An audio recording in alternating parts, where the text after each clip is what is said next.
Genesis chapter 11. The Tower of Babel.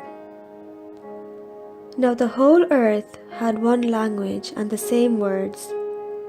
And as they migrated from the east, they came upon a plain in the land of Shinar and settled there.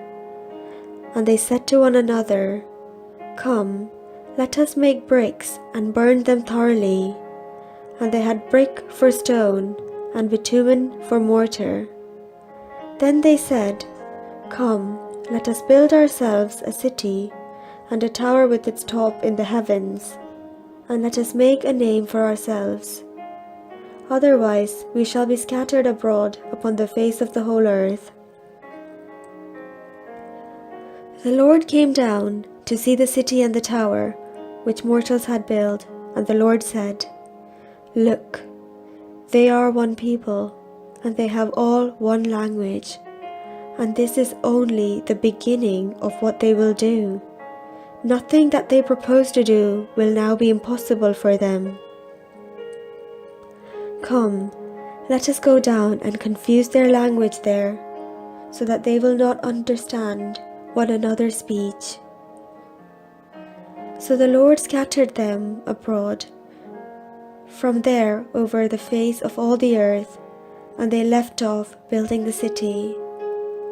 Therefore it was called Babel, because there the Lord confused the language of all the earth. And from there the Lord scattered them abroad over the face of all the earth. These are the descendants of Shem.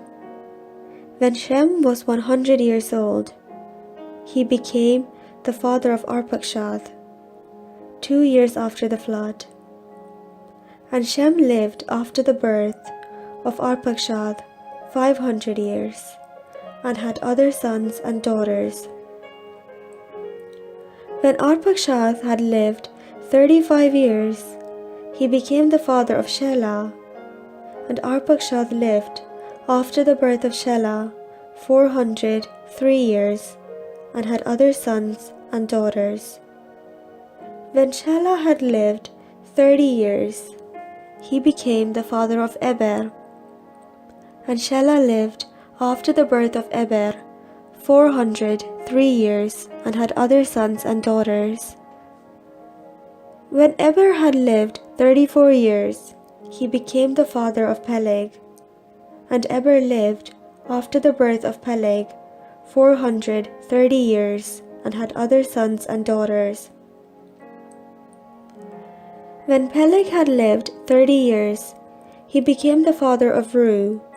And Peleg lived after the birth of Reu 209 years, and had other sons and daughters.